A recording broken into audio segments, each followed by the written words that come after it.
안녕하세요. 튜노트입니다.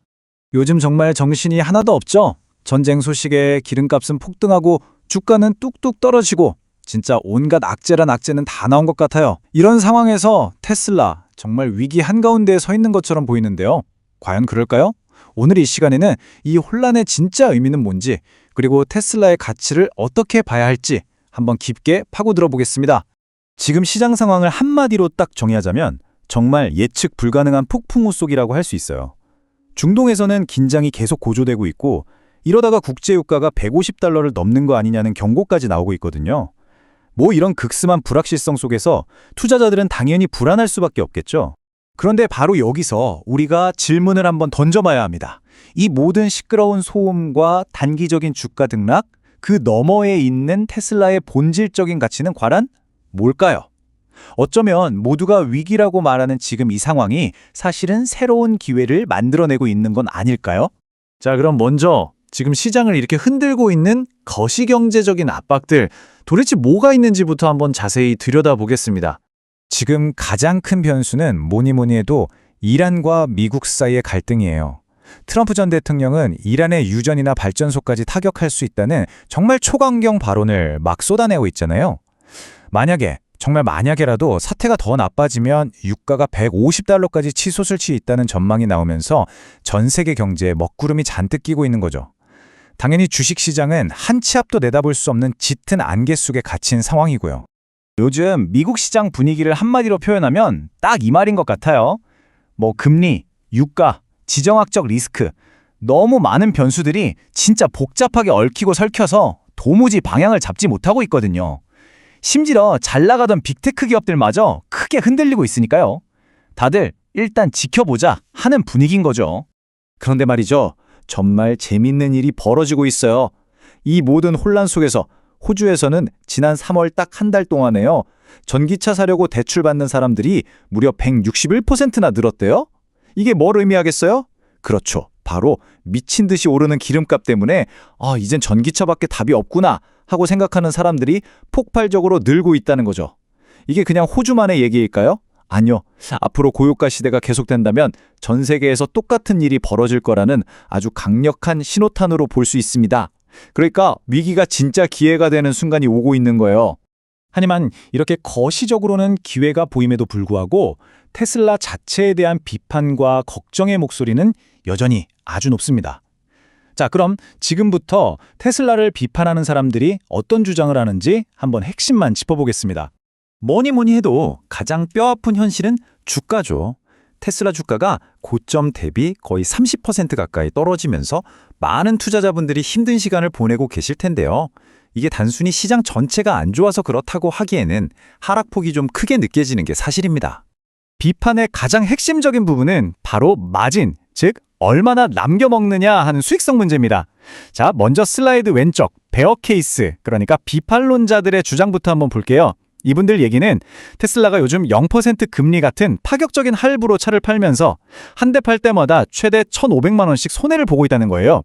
이건 그냥 차를 좀 싸게 파는 수준을 넘어서 미래의 벌돈을 지금 판매량이랑 맞바꾸는 거다. 사실상 마진 붕괴 상태다. 이렇게 보는 거죠.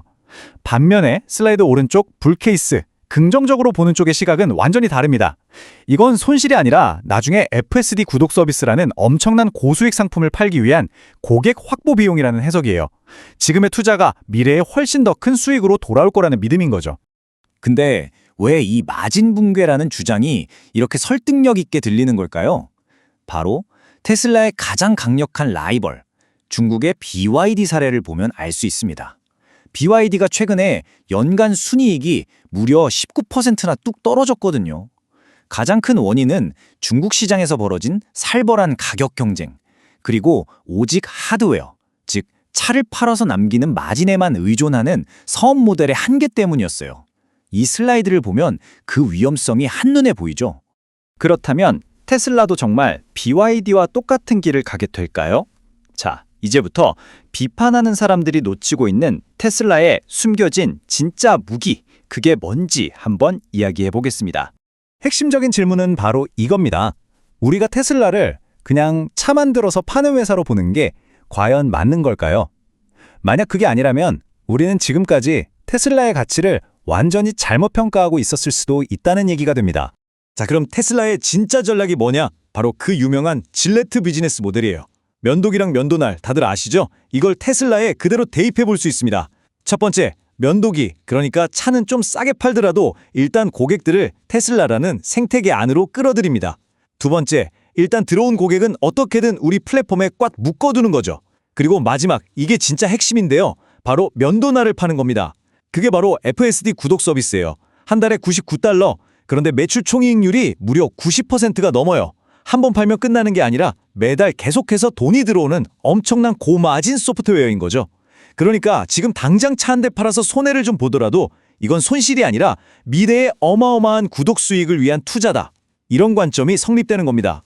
이런 질레트 모델 전략의 심장이라고 할 수 있는 게 바로 자율주행 기술, FSD인데요. 이 기술력이 그냥 테슬라 혼자만의 주장이 아니라는 게 중요합니다. AI 업계의 거물이죠. 엔비디아의 CEO 젠슨 황조차 이렇게 인정했어요. 테슬라의 자율주행 스택, 그러니까 하드웨어랑 소프트웨어를 합친 이 시스템 전체가 전 세계에서 가장 진보했다? 이렇게 딱 잘라 말했죠. 젠슨 왕이 괜히 하는 말이 아니라는 증거가 바로 이 데이터였습니다. 테슬라가 지금까지 쌓아온 실제 주행 데이터가 무려 80억 마일이 넘어요. 경쟁사인 웨이모나 중국 업체들과는 이건 비교 자체가 안 되는 정말 압도적인 격차죠. AI 성능은 결국 데이터의 양과 질이 결정한다는 걸 생각하면 이게 바로 테슬라의 가장 강력한 경제적 해자, 즉 다른 회사들이 절대 쉽게 넘어올 수 없는 넘사벽 경쟁력인 겁니다. 이 데이터가 그냥 단순한 숫자가 아니라는 걸 보여주는 실제 사례도 있었어요. 최근에 공개된 한 영상을 보면 테슬라 FSD 차량이 길을 건너려는 보행자의 의도를 미리 딱 읽고 속도를 줄이거든요.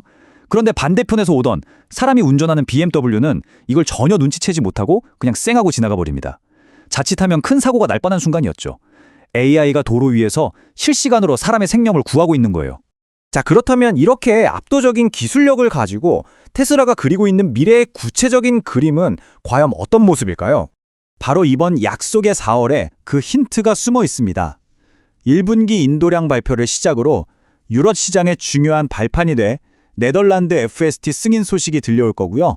그리고 가장 중요한 거, 로보택시와 옵티머스에 대한 구체적인 계획이 공개돼 1분기 실적 발표가 줄줄이 기다리고 있습니다. 여기서 특히 우리가 주목해야 할 단어가 바로 이 사이버캡입니다. 이게 뭐냐면 테슬라가 로보택시 사업을 위해 아예 전용으로 만드는 모델인데요. 4월 말이면 생산이 시작될 게 거의 확실시되고 있어요. 이건 테슬라가 단순히 자율주행 소프트웨어를 파는 회사를 넘어서 직접 무인 택시 서비스를 운영하는 거대한 플랫폼 기업으로 전포하겠다는 신호탄인 거죠.